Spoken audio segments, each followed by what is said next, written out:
Subconscious mind, the hidden driver. Focus on the why behind our behavior and how to influence the 95% of our brain we don't consciously control. Most people believe they are in control of their lives. They believe their decisions come from logic, intention, and conscious choice. But if that were fully true, people would not repeat the same mistakes, sabotage their own progress, or struggle to change habits they clearly want to change. The real driver behind most of our behavior is not the conscious mind, it is the subconscious mind. The subconscious mind is the part of you that operates silently in the background. It runs your habits, emotional reactions, beliefs, and automatic behaviors. While your conscious mind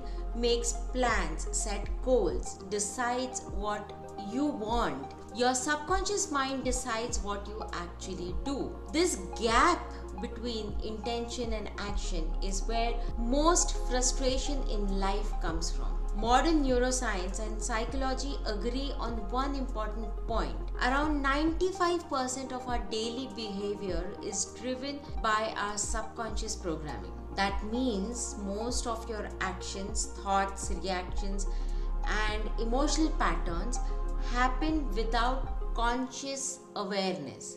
You are not actively choosing them. They are happening automatically based on patterns that were formed long ago. This explains why knowing something is not enough to change it. You may know that scrolling endlessly is wasting your time, but you still do it. You may know that procrastination hurts your growth, but you repeat it. You may know what kind of life you want, yet keep returning to familiar outcomes. This is not a discipline problem. It is a subconscious one. The subconscious mind's primary role is safety, not success. It is designed to protect you, not to help you achieve goals. It learns through repetition, emotion, and experience, especially during childhood. By the time you reach adulthood, most of your core beliefs about money, relationships, confidence, self-worth, and capability are already stored and running automatically. These beliefs act like filters. They decide what feels possible, what feels safe, what feels threatening. When your conscious goals conflict with your subconscious beliefs, the subconscious always wins. This is why people self-sabotage right before progress. Growth feels unfamiliar, and unfamiliar feels unsafe to the subconscious. Think of the subconscious mind as a powerful autopilot. Once it is set, it keeps the plane flying in the same direction, even if the pilot wants to go somewhere else. You can pull the controls all you want, but unless the autopilot is reprogrammed, the direction won't change for long. This is why willpower eventually fails. Willpower is a conscious effort, and conscious effort is limited.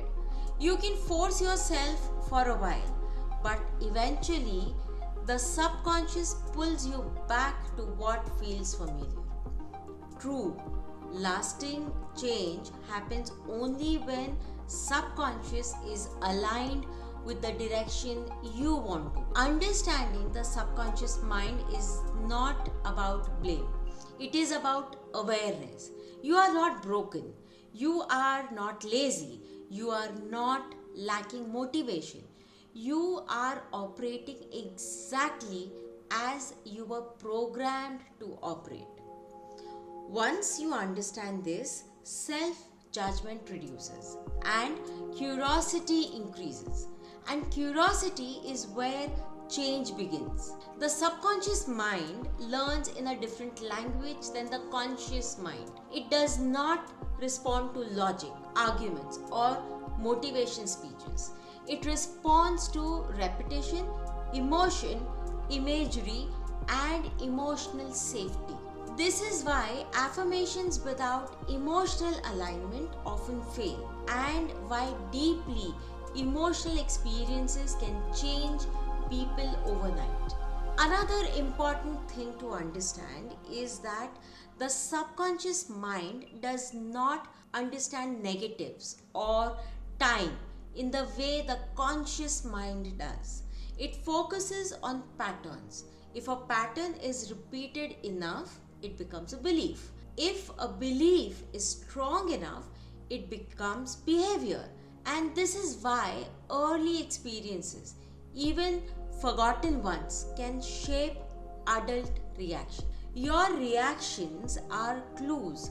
When you overreact, shut down, avoid, procrastinate, or feel stuck, your subconscious is speaking. It is not trying to hurt you, it is trying to protect you based on old information. But old information does not always match your current reality. This course exists to help you understand that invisible layer of the mind that runs your life, not in a complicated or an overwhelming way, but in a practical, grounded, human way. The goal is not to fight the subconscious mind. The goal is to work with it. When you learn how to influence the subconscious, change becomes easier. Habits feel lighter. Decisions feel clearer. Emotional reactions soften. You stop forcing yourself and start aligning yourself. This is where transformation becomes sustainable instead of exhausting. Throughout this course, you will learn how subconscious patterns are formed, how they show up in daily behavior, and how they can be gently reshaped. You will learn why repeating the same behavior makes it stronger, and how small changes repeated consistently can rewire deep rooted patterns. You will also learn why awareness alone is powerful. The moment you can observe a pattern without judging it, you create space between stimulus and response. That space is where freedom begins. You are no longer reacting blindly, you are choosing consciously. This is not about becoming a different person overnight. It is about understanding yourself deeply enough to stop working against your own system. When your subconscious feels safe, change feels natural. When it feels threatened, change feels like resistance. The subconscious mind is not your enemy. It is your most powerful ally once you know how it works. It has been protecting you your entire life. Now it's time to update the instructions it has been following. This course is an invitation to stop asking what is wrong with me and start asking what pattern is running here. That single shift changes everything. As you move forward, remember this: you do not need more discipline, more motivation, or more pressure. You need understanding, alignment, and repetition in the right direction. When the subconscious mind is on your side, progress stops feeling like a battle and starts feeling like flow. This is where the real work begins.